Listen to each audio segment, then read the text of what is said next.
Hey guys, so today I just got this wig from the Halloween store. We're using the Mehron black and white face paint along with some water to activate it and the Kat Von D Shade and Light eye palette. So firstly, with the nude pencil, I'm just going to go ahead and map out the hollows of my skull. So here I'm doing the eyes. I'm taking in the brows because I don't want to cover and conceal them. This way they just come in the black eye socket that we're going to do. You can do it lower if you want.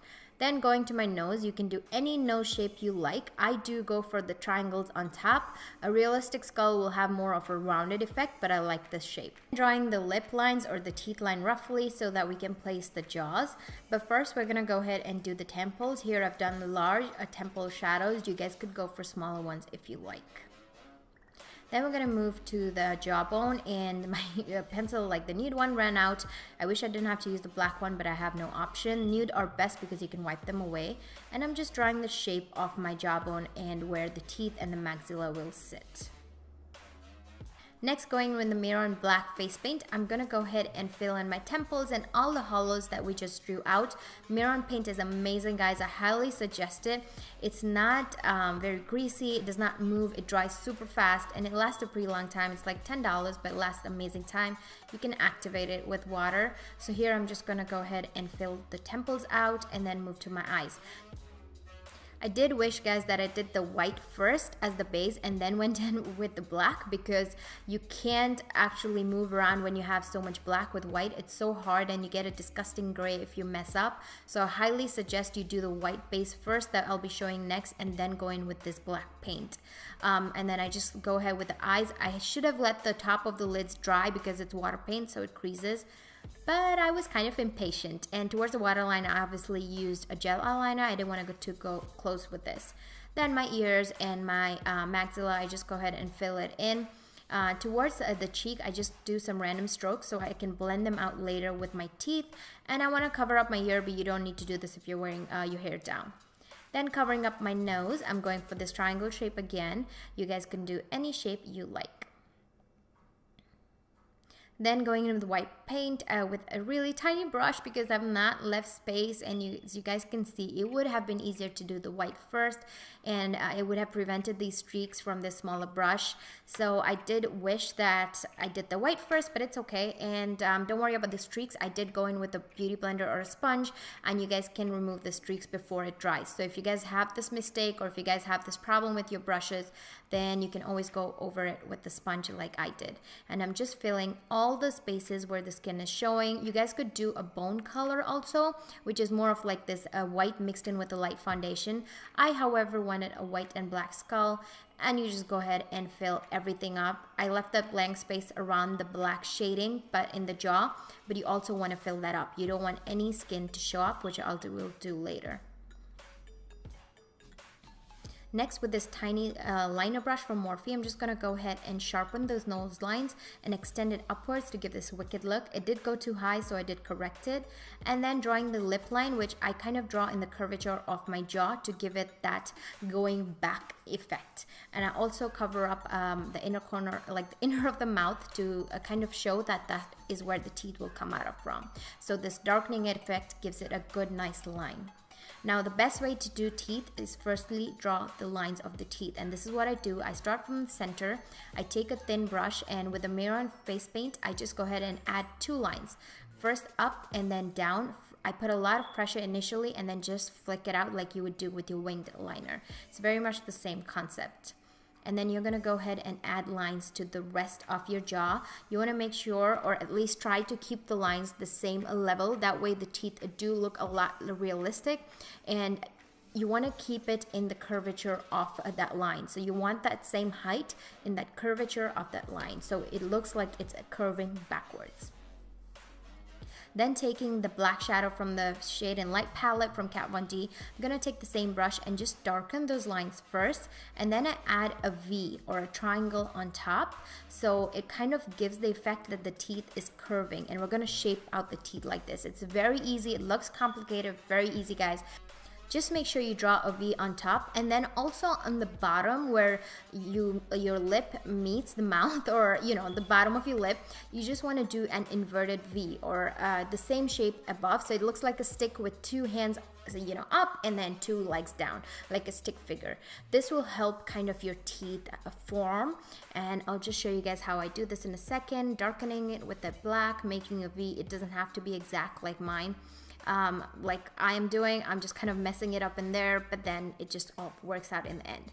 So here I'm showing you guys, I do the bottom V and then the top V, and this just help with the teeth a lot, trust me. This was the easiest way I found by doing these V's and inverted V's. They immediately give you a teeth-like effect. And then towards the end, I'm just kind of flicking it out towards the jaw. And then at the bottom where we did those inverted V's, I'm just kind of making it a U shape. I don't want that pointed bottom of the teeth. I want it more of like a U. So taking that same black shadow, I'm just kind of giving it a U shape.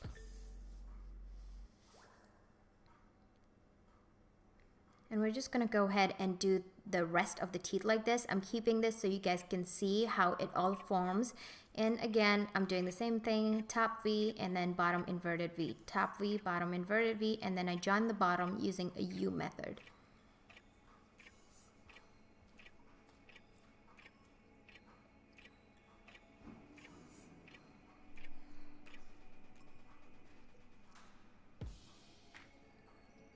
Doing this for the bottom lip too, and this way you can just kind of go down and shade them all out. We're gonna use browns too.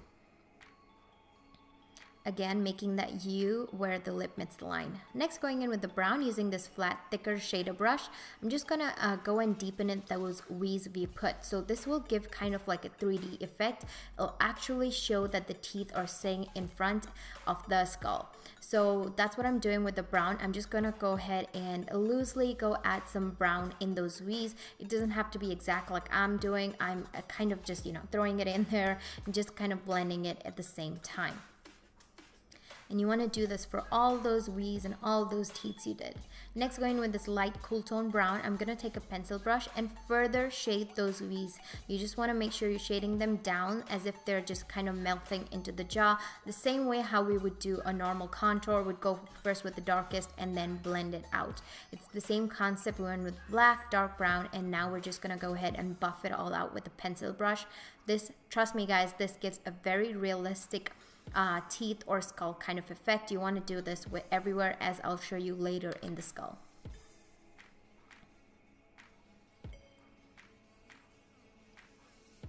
I'm leaving all these portions so you guys can see exactly how I did. Even though it's fast, you guys can see how I did it. Now taking the black shade again with the MAC 239 brush, we're gonna mix those two. First, I'd put the mirror on streaks, so that was the most intense. And now using a shadow, it's kind of gonna go less intense, but still black.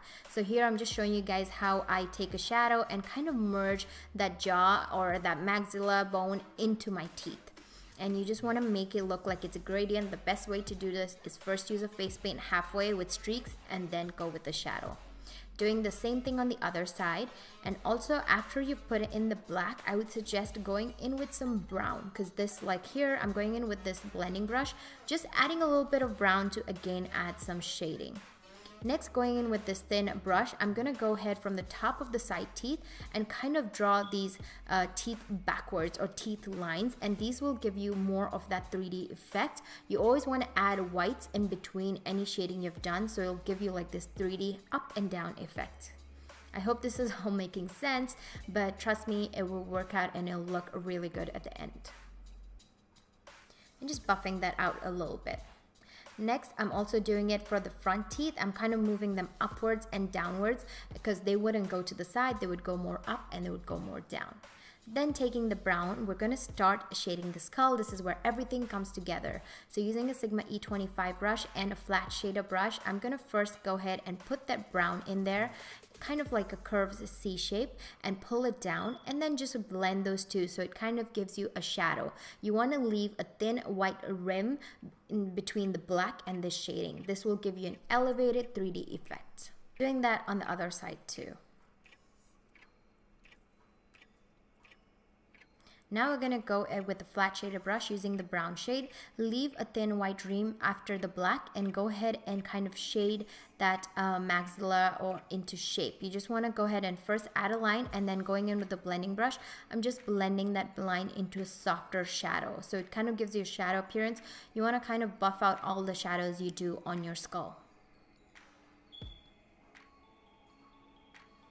Then also the same technique for the nose, or basically anywhere we've put the black, we're going to shadow it up. So first I'm going to go ahead and add the brown on the sides of the nose where the shadows would come, and also on the bottom of the eye sockets.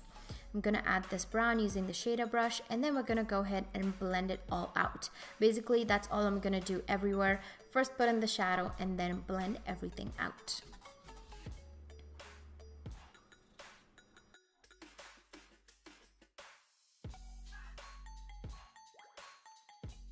Then taking the shading brush directly, I'll go ahead on top of the eye sockets and just kind of lightly blend that to kind of give you an effect that the socket is indeed backwards. Now I had some white showing through from the eyebrow, but I kind of left it there as an imperfection in the skull because not all skulls are perfect, and you don't really have to worry about all this. You just have to kind of get the basic shape right and then shade some, because not all skulls are the same. Next, we're going to go ahead and add some cracks in joints of the bones. Here I'm just giving cracks in the forehead and joints of the maxilla. Just, you know, random ones. I feel like the bottom mandible or the jaw cracks look amazing. And then just adding a random few ones there. And also adding some furrow lines, you know, right there. But I think a realistic skull wouldn't have them, but we're adding them anyway. Then taking a pencil brush using the brown shade, we're going to shade on the back of those cracks. This will give them a 3D effect, as you guys can already see it happening. It'll just add more depth and dimension to those cracks and make them look realistic.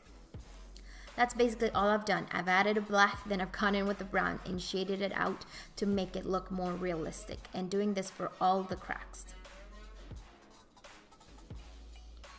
Towards those maxilla cracks, I shade inwards to give that depth inwards. And then taking some black shadow, I'm just putting on the top of my forehead to kind of blend in that skull. If you have a wig, you don't have to worry about this. I just want to show you guys. And then darkening in those cracks because I thought they lost the black. The synthetic hair, guys, is a pain.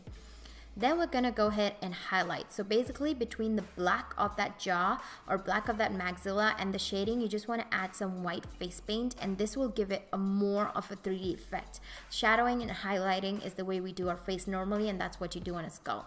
So everywhere where I put the black and the shadow, in between that I go and add a white line like those maxillas and those cracks also. So right behind the black line I'm adding a white line, and then you can see the shadow. This will give it a more of an elevated or depressed appearance. So just doing that, and also doing that on the joints, and then also gonna do it in the middle of the nose and also on the sides of the nose slightly. Also beneath the eye, where the eye light would hit rather, is where you're gonna do it. I did not do such dark ones, which I wish I did. I did go in later and darken them up a little bit. So also doing that for the forehead cracks, and basically that's what I'm gonna do for everywhere I've added a black and a shadow.